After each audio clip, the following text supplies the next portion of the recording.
마약 투약 의심되는 30대 단역 여배우 숨진 채 발견이 됐습니다. 이 여배우에는 어떤 일이 있었던 걸까요? 김재 변호사의 설명을 좀 들어보겠습니다. 네, 지난 13일에 서울 강남의 한 오피스텔에서 30대 단역 여배우 A씨가 돌연사한 사건이 발생을 했습니다.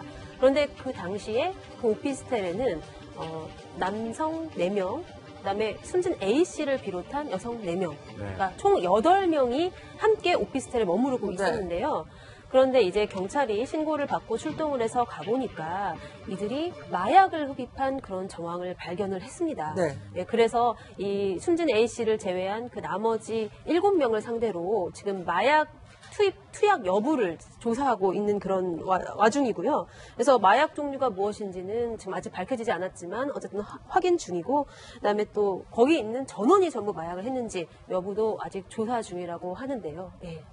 그러니까 사망 원인에 대해서는 지금 밝혀진 게 없는 것이 첫 번째 이제 타살의 증거는 없다라는 건데, 네, 그렇죠. 근데 지금 같이 있었던 7명 증언 때문에 마약에 의한 호흡 곤란이 아닌가 지금 이렇게 추정을 하고 있다는 아마 이제 뭐 마약 흡입 정황이 나타났다고 하는 거는 아마 마약 흡입 도구나 아니면 그 마약의 일부가 그 현장에서 발견되었을 가능성이 이제 굉장히 크고, 혹은 뭐 이제 거기에 모여 있는 사람들 중에 일부가 이제 마약에 관한 전과가 있기 때문에 아마 그걸 토대로 좀 추적을 해서 수사를 하고 있는 중이 아닐까 싶어요. 근데 이제 마약 같은 경우에는 그러니까 심하게 몸을 이완시키거나 아니면은 반대로 신체를 심하게 각성시키는 그런 작용을 나타내기 있기 때문에 어떤 그런 대마를 제외한 뭐 필로폰, 코카인 이런 종류의 마약 투약에 있어서는 언제나 이 사망이라는 결과가 위험성으로 같이 뒤따릅니다. 그래서 약물 오남용으로 인한 그런 사망이 헐리우드에서도 굉장히 빈번하게 속출을 하고 있는 것처럼 이제 우리나라도 이제 이런 마약 투약과 그다음에 마약 그 밀수입 이런 것에 좀 취약해져 있는 것이 아닌가, 이제 이런 거에 대해서 한 번 더 좀 고민해보는 계기가 될 것 같습니다. 네. 김명일 박사, 사실 만약에 마약으로 인한 사망이 맞다면 굉장히 지금 충격적인 사건으로 보여요. 사망 원인을 단정하기는 어렵지만 그만큼 이렇게 위험하다라는 것들을 또 많은 분들에게 또 각인시키는 또 좀 사건이 아닌가 싶네요. 충분히 그럴 수가 있고요. 최근 우리가 뉴스를 통해 보도되는 걸 보게 되면은 유명 연예인의 마약 사건이 굉장히 끊이지가 않고, 또 얼마 전에는 일부 유력 정치인의 아들까지 해서 굉장히 사회적인 지도층 인사들까지 이런 부분들까지 연루돼 있는 여성들이 많이 보이고요. 과거에는 대한민국이 마약 청정국의 지위를 유지해 왔는데 최근에 들어서는 이런 일들이 점점 비일비재하게 깨져가는 것은 아닌가에 대한 우려를 금할 수가 없는 겁니다. 그러니까 지금도 이게 만약에 마약으로 추정되는 사망 사건이라고 우리가 만약 확인이 된다면 현장에 있었던 8명의 남녀들이 있는 건데 절대로 혼자 하는 경우가 거의 없는 상황이기 때문에 이게 누군가를 통해서 전파되고 같이 함께하는 과정이 순식간에 퍼져나갈 수 있는 굉장히 위험천만한 일들이거든요. 그러니까 여기에 대해서 악마가 만든 약이라고 얘기를 하게 되는데 정말 근절할 수 있는 근본적인 조치가 필요한 상황으로 보입니다. 근데 이게 혼자는 잘 안 되는 건가 보죠? 보통 보면 사고가 터질 때마다 이렇게 여러 명이 같이 있는 걸로 되는데 그만한 이유는 있나요? 그게 이제 지난번에 그 유력 정치인의 아들 얘기를 잠깐 드렸는데, 그때도 검거됐던 게 혼자 투약을 하려는 게 아니라 같이 함께 투약할 상대를 찾다가 결국은 검거가 됐던 상황이기 때문에 저는 뭐 그 사건에 대한 내막이라든지 이게 마약을 하는 분들에 대한 심리는 잘 모르겠습니다만은 적어도 혼자 하는 경우들보다는 연예인들이 걸리는 거의 대다수의 경우도 함께 현장에서 하던 사람들의 진술을 통해서 걸리는 경우들이 많아서 이게 참 이상하죠. 원래 혼자 하면은 되게 완벽한 범죄가 될 수도 있는데 그런데 꼭 다른 사람을 끌어들여서 해서 어디선가 이제 정보가 새어 나가는 거예요. 근데 이제 그 이유가 저는 이제 일종의 어떤 죄책감을 함께 공유하는, 공유하는 그게 두렵기 때문에 굉장히 그러니까 마약을 하면서도 얼마나 두렵겠어요. 하지만 그 두려움 와중에서도 오는 그 쾌락의 끈, 그거를 놓을 수가 없는 거예요. 근데 그렇기 때문에 여러 명이 함께 비밀을 공유하고, 그래서 어떻게 우리가 지금 같은 배를 탔다, 이제 이런 심리적인 안정감을 좀 얻기 위해서 그렇게 다 같이 하는 그런 경우도 꽤 있고, 그리고 또 이 마약에 좀 필수적으로 동반되는 것이 어떻게 보면 성관계입니다. 그래서 이제 그런 것까지 같이 고려해서 보통은 이제 이런 식으로 해서 범행이 일어나는 것이 아닌가 그렇게 생각됩니다. 근데 그 작은 오피스텔에 남자 4명, 여자 4명, 8명이 들어가서 그걸 게 뭘 했는지 참 궁금하긴 합니다. 기사에는 그런 내용이 없어요. 그거는 이제 저희가 이제 좀 추측하는 것은 굉장히 뭐 좀 조심스러운 네. 부분이고 여러 가지 수사를 통해서 밝혀져야 할 대목으로 보이는데요. 보면은 최근에 뭐 유명인들 마약 사건이 끊이지 않았어요. 뭐 저 지금 기억나기로는 김병민 박사 네. 그 이천우 셰프였나요? 그 마약 때문에 논란이 됐는데 특별히 또 관련돼서 자신의 얼굴 찍히는 게 싫어서 이렇게 백스텝으로 들어가서 또 네. 논란이 되기도 했었는데 그렇기 때문에 더 이제 유명인들의 그런 마약 사건들은 더 비판도 받고. 네, 맞습니다. 네, 거기에 대한 엄정한 처벌들이 반드시 따를 수밖에 없는 상황으로 보이는 거고요. 또 유명인들의 마약 사건이라고 하는 건 대중들에게 미치는 파급 효과가 또 적지가 않다라고 볼 수가 있는 거거든요. 그러니까 젊은 특히나 20대의 그 유명 연예인들 같은 경우는 특히 10대 청소년들이 바라보게 됐을 때 본인들이 바라는 우상들이 하고 있는 일탈행위가 그게 대단한 일탈행위가 아닌 것처럼 느껴지게 만드는 이상한 효과가 발생할 수 있기 때문에 거기에 대한 엄단의 조치가 반드시 필요한 것 같고요. 이게 자꾸 거듭 말씀드리는 이유 중에 하나는 혼자 하는 일이 아니기 때문에 누군가에 대한 권유하는 과정에서 선의의 피해자가 충분히 나올 수 있는 터라 이 고리를 끊어내는 노력이 굉장히 중요한 상황인 것 같습니다. 오늘 보니까 한국일보가 이 마약에 관련돼서 기획기사를 여러 건을 지금 보고 있는데 아까 왜 혼자서만 하는 게 아닌 네. 것 같다 이 말씀을 하셨잖아요. 보면은 이 한국일보 기획기사도 보면은 김병민 박사 네. 여러분들 어떤 사례담이 나오는데 보면은 뭐 아는 언니라던가 주변 사람들 때문에 잘못 유혹을 받아서 굉장히 이 약의 구렁텅이에 빠지는 경우들이 많더라고요. 오늘 한국일보 기사가 악마가 만든 약의 유혹, 죽음의 문턱에서도 끊을 수 없었다라는 그 제목의 기사를 쓰고 있는데요. 여기 보게 되면 40대 여성과 50대 남성의 사례가 나옵니다. 그러니까 둘 다 20대에 만났던 잘못된 인연으로 마약의 늪에 빠져들게 되는데요. 40대 여성 같은 경우는 산후조리를 하는 과정에서의 고통이 굉장히 컸고 그 당시 애당초에 처음부터 마약을 권했던 게 아니라 누바인이라고 하는 통증을 완화시켜주는 진통제. 이게 이제 약간의 환각 효과가 있다는 건데 그거를 먼저 권유를 받으면서 하게 되는 과정. 그 뒤로 필로폰이 이어지게 됐는데 이거를 끊어내기 위한 각고의 노력이 있었고 10년 동안 열심히 살면서 이걸 끊었다는 겁니다. 근데 10년 뒤에 다시 만났던 그 사람을 통해서 필로폰을 권유를 받았는데 10년이 지난 순간에도 그게 몸이 기억을 하고 있다는 거예요. 그러니까 그만큼 이 중독성이 얼마나 큰지를 알 수 있는 거고요. 제가 말씀드렸던 50대 남성 같은 경우는 20대 주변의 지인으로부터 마약을 권유받은 건데 그 마약을 한 채로 차를 몰고 가다가 교통사고를 내서 거의 13년 동안 제대로 움직이지 못하는 치료를 받게 됩니다. 네. 그 교통사고를 내고 난 뒤에도 결국 다시 마약의 유혹에 이 유혹을 끊지를 못하게 되는 상황들이 발생하는 건데 애당초 초기에 이걸 권유하게 되는 사람에 대한 유혹에서 끊어낼 수 있는 게 가장 중요한 것 같고요.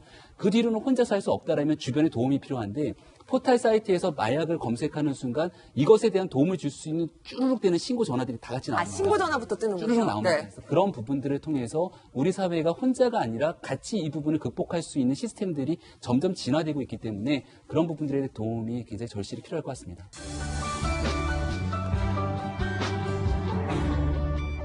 안철수 대표가 이런 얘기를 했네요. 자, 통합과 분당 중재판을 만났는데 안철수 대표 이렇게 얘기를 했습니다. 통합 부결되면 난 한국에서 못 산다. 굉장히 결연하게 말했네요. 박민혁 차장. 어떤 의미일까요, 이것이? 네, 이게 동아일보 오늘 기사는 작지만 단독 기사입니다. 딴 그러네요. 데는 나지 않았던 내용인데요. 안철수 대표가 이전에 이제 통합 중재파죠. 중간에서 이제 중재를 하겠다는 분들이 안 대표를 찾아가서 먼저 사퇴를 하고 하면 이 통합의 중재파도 힘을 실어주겠다. 그렇게 얘기를 했을 때 안 대표가 이렇게 얘기를 했다는 거죠. 제가 먼저 사퇴를 하면 국력이 떨어질 것이고 그렇게 되면 통합이 안 될 것이고 통합이 안 되면 저는 한국에서 살 수 없습니다.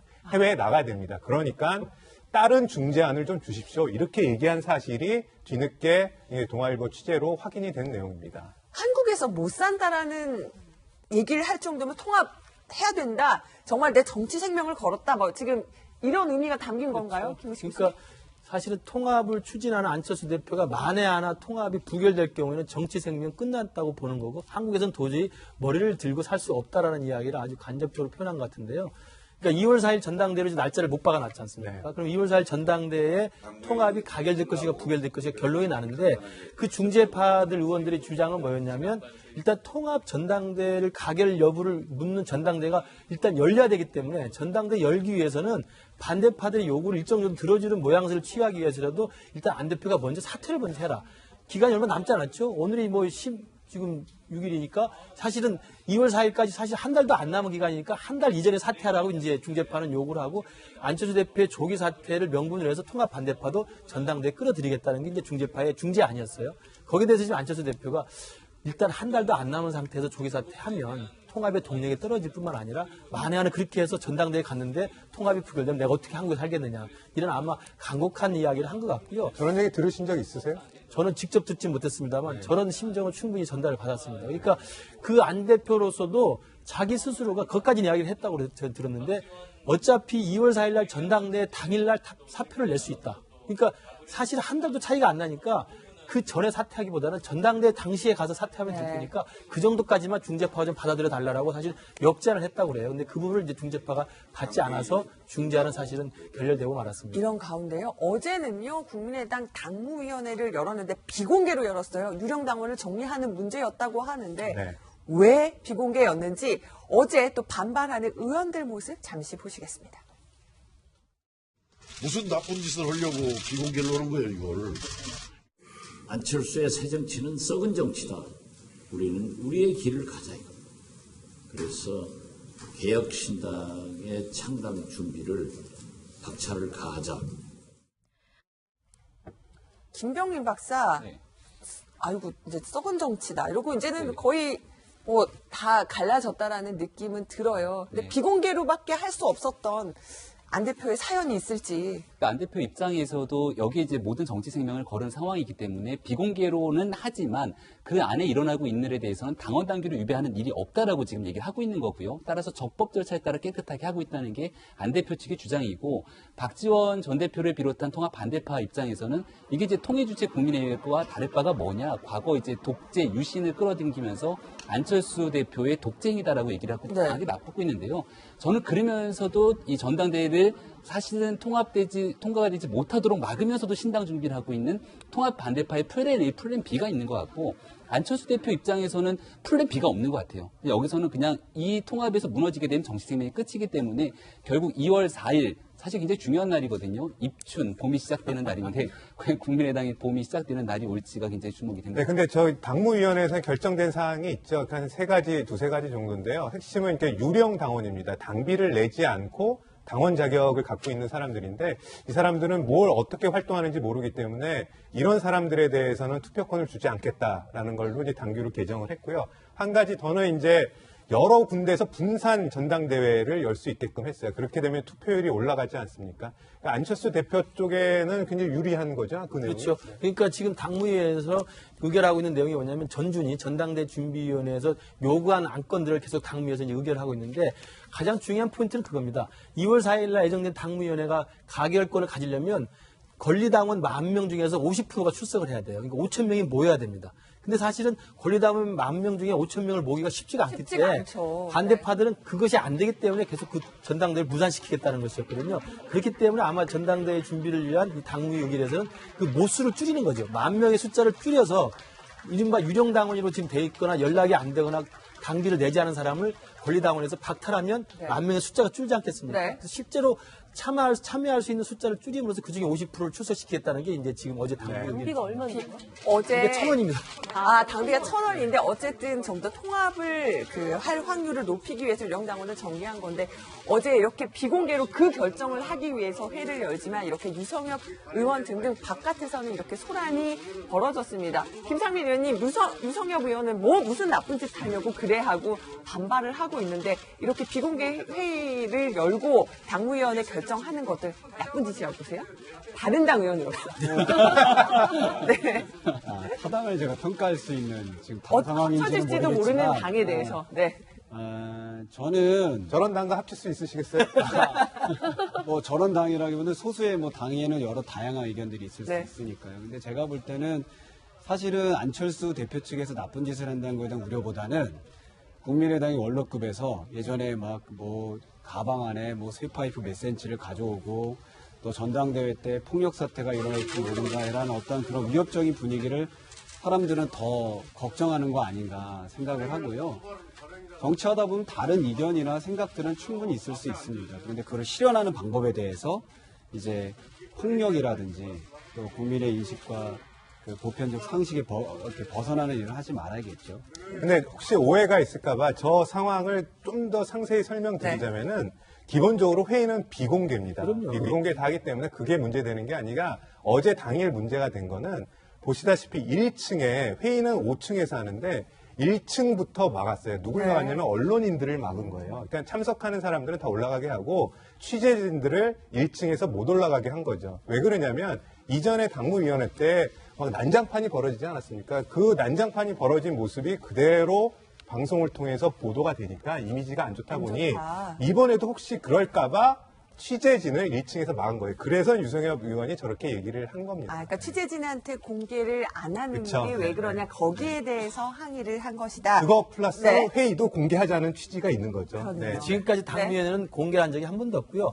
비공개로 본회의를 하고 다만 공개하기 전에 모두의 공개하는 발언들을 합니다. 그게 이제 의사진행 발언 같은 걸 좀 하는데 그 비공개 회의 전에 의사진행 발언을 이번 회의는 없었다는 거죠. 어저께는. 지난번 당무위원회 점준이를 출범시켰던 당무위원 때는 사실 그 모두 발언들을 공개해가지고 좀 시끄러웠던 모습이 좀 공개가 됐었습니다. 네, 이런 와중에 뭐 보면은 지금 저거는 이전 모습입니다. 지난주에 당무회 때 저렇게 소란이 벌어졌던 모습을 잠시 보고 계시는데요.